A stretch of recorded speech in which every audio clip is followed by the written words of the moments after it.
कर्म बिना तो शरीर की यात्रा संभव ही नहीं।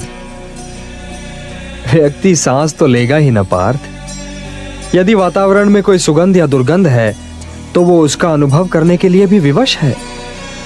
यदि उसके आसपास कोई नाद है, कोई ध्वनि है, कोई कोलाहल है, तो उसे सुनने के लिए उसके कर्ण उसके आदेश की प्रतीक्षा तो नहीं करेंगे ना।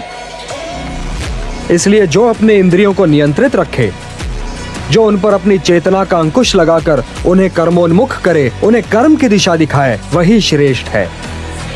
वो अपने विकल्पों को समझता है पार्थ, और अपनी संकल्प शक्ति का प्रयोग करता है। और हे पार्थ, अपने नियत कर्म करना कुछ न करने से अच्छा है। अब ये भी ठीक है पार्थ कि आंखें देखती हैं, किंतु वे क्या देखें और क्या न देखें, इसका निर्णय तो ज्ञानी स्वयं ही लेता है।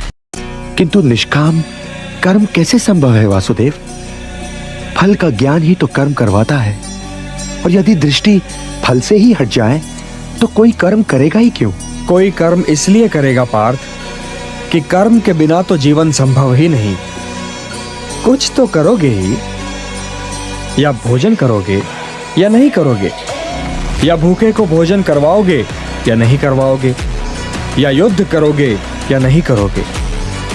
तुम्हारे पास तो केवल यही विकल्प है कि तुम क्या करो या क्या ना करो, परंतु परिणाम तुम्हारे वश में नहीं है पार्थ। कर्म फल तुम्हारे वश में नहीं है। तुम्हारे अधिकार की सीमा इस विकल्प पर समाप्त हो जाती है कि तुम युद्ध करोगे या नहीं करोगे। जो जन्म लेगा उसकी मृत्यु तो निश्चित है, तो निश्चित का शोक क्यों? जन्म लेने वाले को एक न एक दिन तो मरना ही है, और ये मृत्यु भी अंत नहीं है, क्योंकि मरने वाला फिर जन्म भी लेगा। ये तो एक अटल सत्य है पार्थ, और इस अटल सत्य को कोई टाल भी नहीं सकता, न तुम, न मैं, न कोई और। गंगा पुत्र भीष्म के पास तो इच्छा मृत्यु का वरदान है, किंतु मृत्यु तो फिर भी अटल है न पार्थ। तो जन्म, मृत्यु और फिर जन्म की श्रृंखला में शोक का स्थान कहां है पार्थ? कहां है शोक का स्थान?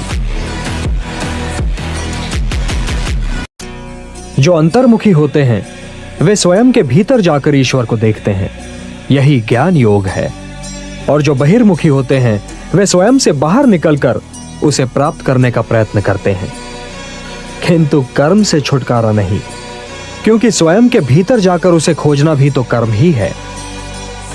हे कुंती पुत्र, मार्ग तो यही दो हैं, एक ज्ञान योग का और दूसरा कर्म योग का।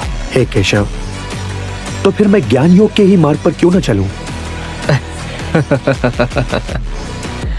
किंतु हे पार्थ, ज्ञान योग भी कर्म के त्यागने का मार्ग नहीं है, सिद्धि का मार्ग नहीं है, क्योंकि कर्म के बिना तो जीवन संभव ही नहीं। मन को एक काम पर लगा दो, वो वहां से भागेगा, उसे पकड़ कर लाओ, वो फिर भागेगा, उसे फिर पकड़ो।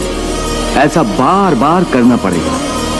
जैसे घोड़े का नवजात शिशु एक क्षण के लिए भी स्थिर नहीं रहता, क्षण क्षण में इधर उधर फुदकता रहता है, उसी प्रकार मन भी क्षण क्षण में इधर उधर फुदकता रहता है। और ऐसे चंचल मन को काबू करना उतना ही कठिन है जैसे किसी मुंहजोर घोड़े को काबू करना।